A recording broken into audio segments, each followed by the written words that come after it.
Want to really see something that said, take a look at what happened. Hey. Why this beat so cold? We will make America proud again. And you try to kill our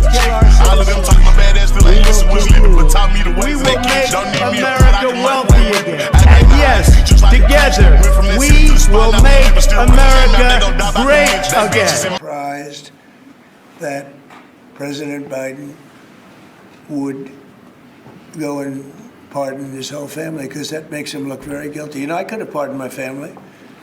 I could. You know, if people were innocent, they wouldn't need pardons. And then pardon his whole family 15 minutes before leaving office. An absolute disgrace. But y'all know what I say. They got to put their hands behind their back. Let's continue, man. Make sure y'all hit that like button. Subscribe to the channel if you're new here. And we are so back. We are so back. God bless them beautiful patriots around the world. I could have pardoned myself, my family. And I said, if I do that, it's going to make me look very guilty. I don't think I'd be sitting here, frankly. Facts. Yeah, and how great must it have been for him to be back in the Oval Office right there talking to the press. President Trump reacting to former President Biden, yes, former President Biden's first time I've said that, blanket pardons Happy for to say his that. siblings Feels good. and their spouses, as well as the J6 committee members. He announced it in the final minutes of his presidency. Biden explaining, quote, my family has been subjected to unrelenting attacks and threats motivated solely by a desire to hurt me. Really? Unfortunately, I have no reason to believe these attacks will end. New York Post columnist Miranda Devine joins us now. Miranda, your thoughts about not only the new president's reaction, but about the former president's action. Look, Brian, I think it was such a fitting end to Joe Biden's presidency because it just shows the nature of the corruption, how his family was all involved. You know, all his brothers, both Frank and Jim, as well as his sister Val and their spouses, have been pardoned. And that is an admission of guilt. As Donald Trump just said then, he didn't do that for his own family, for himself, when he was president last time, even though he was being hounded by Democrats and lawfare, because he said that would be an admission of guilt. And that's what Joe Biden has done. He's admitted guilt. I'm thinking about James Comer's book when he said there's what is it, $240,000 payment from his brother James to Joe. Why did he? Well, just gave it to him. Really? He just gave them that much money. What was the reason behind that? And I think about your book, Laptop from Hell. You were the first one to forensically go through and say, where's this money coming from and where is it? Well, that's why Sarah Biden needs a pardon. She's Jim Biden's wife, and she was the one who withdrew cash from their account after Hunter had given them some Chinese money, some of the Chinese money that he'd got. She takes it out in cash, she puts it into another account, and then she cuts a check for Joe Biden, and she writes in the memo line, Criminals. Criminals. Criminals, man. The Biden crime family. Loan repayment. So, I mean, that is, why do you need to go to all those financial shenanigans to write a loan repayment check? By the way, Democrats are not happy about this. They're trying to find their footing, and they say Joe Biden's made things markedly worse when he's leaving. Amy Klobuchar says this goes to, I don't support this, and this really undermines the justice system, and we have to revamp the pardons. Well, now they say that, but they've been covering up Joe Biden's corruption. I mean, it's been in the open. We at the New York Post have been exposing it for 4 years, and they've pretended that it was all Russian disinformation and lies. You're just such a perfect person for this segment and this portion of our interview. 51 intel agents that signed off that the Hunter Biden laptop was Russian disinformation. Well, that has not slipped by the president's mind. He does not have short-term memory loss. Yeah. Yesterday, he suspended their security clearances for falsely implying that the laptop was not real. Yeah, they didn't imply. They said that it was Russian disinformation in their expert About Leon opinion. Panetta, John Brennan. Exactly. Mike Morell.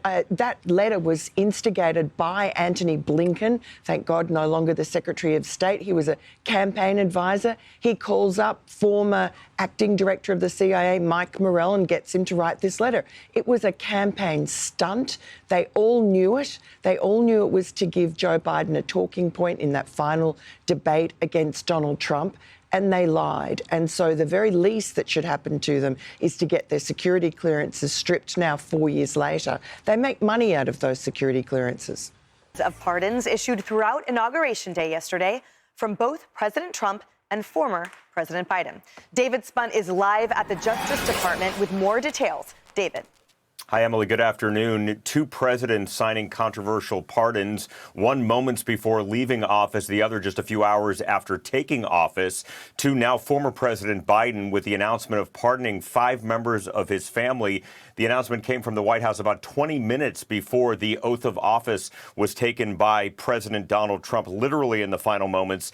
Biden's brothers Frank, James, sister Valerie, their 2 spouses pardoned for any nonviolent offense as far back as 2014. Earlier yesterday, Biden also pardoned General Mark Milley, Dr. Anthony Fauci, members of the January 6th committee, including former Congresswoman Liz Cheney. In a statement, President Biden said the issuance of these pardons should not be mistaken as an acknowledgement that they engaged in any wrongdoing, nor should acceptance be misconstrued as an admission of guilt for any offense. Hours later, President Trump signed his Just a bunch of crap. He ought to be, man, I'm telling y'all.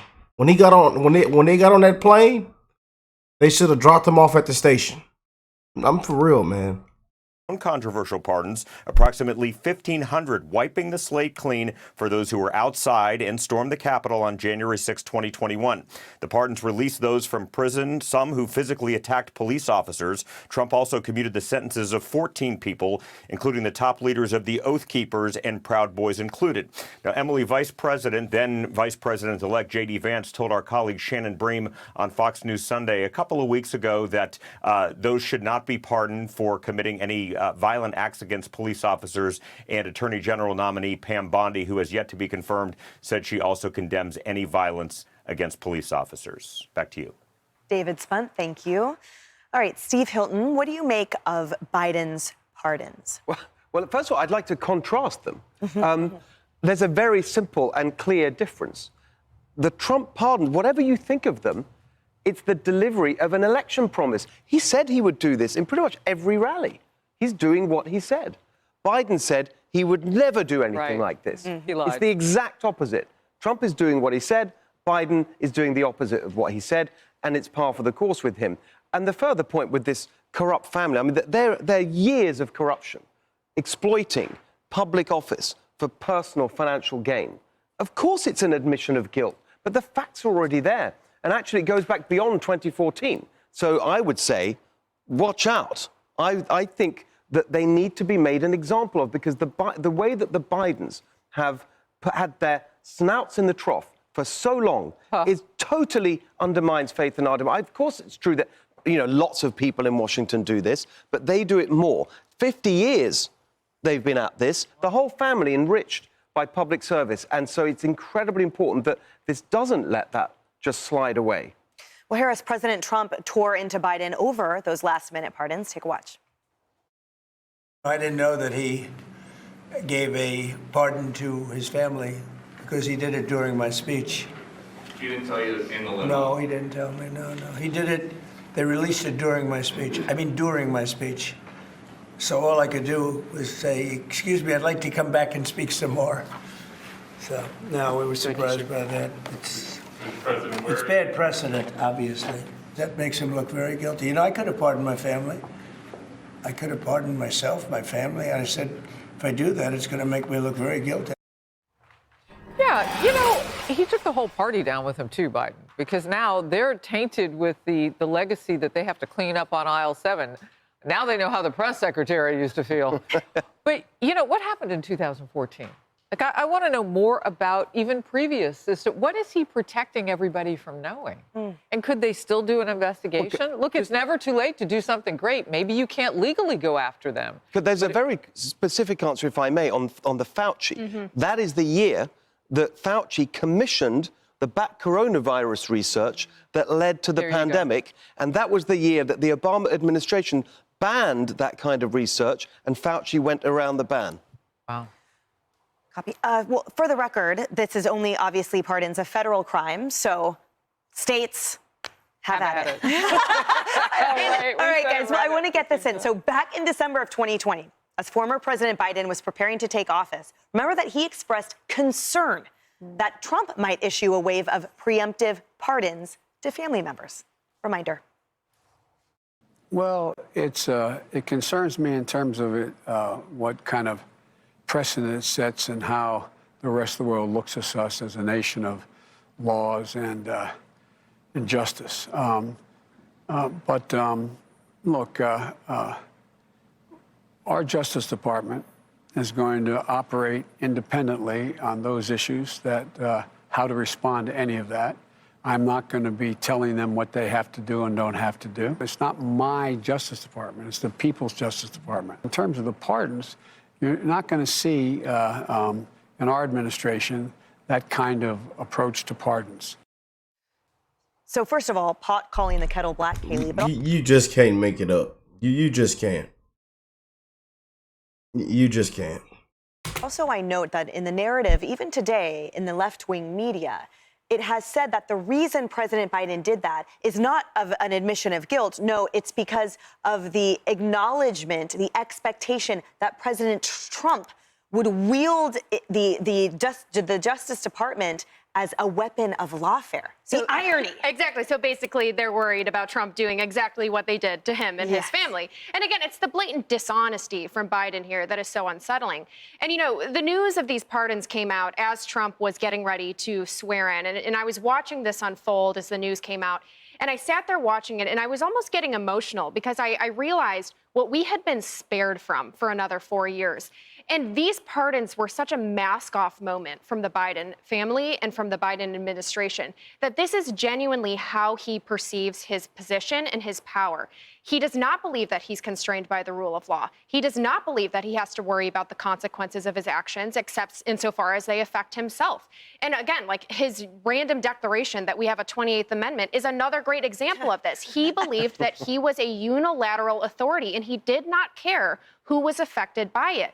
And I really do believe that if his administration had gotten another 4 years without having to worry about any political or social constraints, such as winning re-election, it would have been a bad 4 years for this country.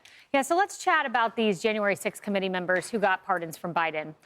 Okay, so I collected some receipts. Liz Cheney said, as you will see, Scott Perry requested a pardon from Trump. Scott Perry vehemently denied it, but the inference there is something was nefarious about it. So she gets a pardon, but she's calling out someone else. Then you go over to none other than Adam Schiff, who said, this precedent of giving blanket pardons is a precedent we don't want to see. Well, guess what? You got a pardon, Schiff. Guess who else got a pardon? Let's just throw them out like candy. Let's give one to Adam Kinzinger, who said, I only know of one reason to seek a pardon, because you are worried of guilt. This is what you all said to Republicans. Now you've received pardons. Look in the mirror. Interesting. Kettle, look at who's in the mirror. It's you who's called them out. And finally, I just want to say this.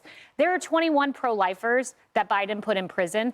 Innocent individuals who sang about Jesus Christ in front of an abortion clinic in a hallway, not in the clinic. It was a peaceful protest. We played it on this show. Those individuals should be receiving pardons. We are a week ahead of the March for Life, and I hope that the Trump administration deeply considers these peaceful Christians in a peaceful protest who were persecuted by President Biden. They should be freed. And what perfect timing to do so in 1 week at the March for Life. So we'll hope for that.